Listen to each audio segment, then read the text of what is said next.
இப்போ இருந்த குழந்தைங்கள்லேருந்து பெரியவங்க வீட்டில் எல்லாருக்கும் கை கால் வலி, முதுகு வலி, எல்லா வலியும் வருது. அதுக்கு வந்து பெஸ்ட்டு மெடிசன் வந்து நம்ம வீட்டிலேயே செஞ்சு சாப்பிட்லாம். அதுக்கு 1 கப் அளவுக்கு நான் உளுத்தம் பருப்பு எடுத்திருக்கேன். நான் கருப்பு உளுந்து எடுத்திருக்கேன். நீங்கள் வந்து வெள்ளை உளுந்து கூட எடுத்துக்கலாம்.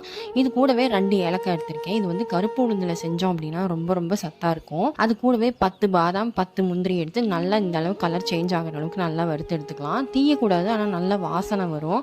இப்போ இது நல்லா ஆறிடுச்சு. இது மிக்ஸி ஜாரில் போட்டு 2த்தையும் ஒட்டுக்கா சேர்த்து அரைச்சி எடுத்துக்கலாம். இந்த மாதிரி பவுடர் கன்சிஸ்டன்சியில் இருக்கணும். ரொம்ப கொரகொரப்பாக வேணாம், ரொம்பவும் மையாக வேண்டாம். இப்போ ஒரு பாத்திரத்தில் 2 டம்ளர் தண்ணி ஊற்றிக்கலாம். உங்களுக்கு தேவையான அளவுக்கு நீங்கள் வந்து பவுடர் சேர்த்துக்கலாம். அந்த தண்ணி கொஞ்சம் கொதிச்சு வந்த உடனே நான் வந்து ஒரு 3 ஸ்பூன் அளவுக்கு ஆட் பண்ணியிருக்கேன். ஆட் பண்ணிவிட்டு நாட்டு சக்கரை வந்து உங்களுக்கு தேவையான அளவுக்கு ஆட் பண்ணிக்கோங்க. சக்கரை வந்து அவாய்ட் பண்ணிடுங்க, நாட்டு சக்கரை ஆட் பண்ணிக்கோங்க. நான் வந்து ஒரு 3 ஸ்பூன் ஆட் பண்ணியிருக்கேன். உங்களுக்கு இன்னும் கொஞ்சம் கெட்டியாக வேணும் அப்படின்னா நீங்கள் இன்னும் ஒரு ஸ்பூன் பவுடர் கூட நீங்கள் ஆட் பண்ணிக்கலாம். கடைசி நல்லா கொஞ்சம் கெட்டியானதுக்கப்புறமா தேங்காவை துருவி போட்டு இறக்கினீங்க அப்படின்னா சூப்பரான உளுத்தங்கஞ்சி வந்து ரெடி ஆயிடுச்சு. இதை கண்டிப்பாக ட்ரை பண்ணி பாருங்கள், ரொம்பவே சத்து.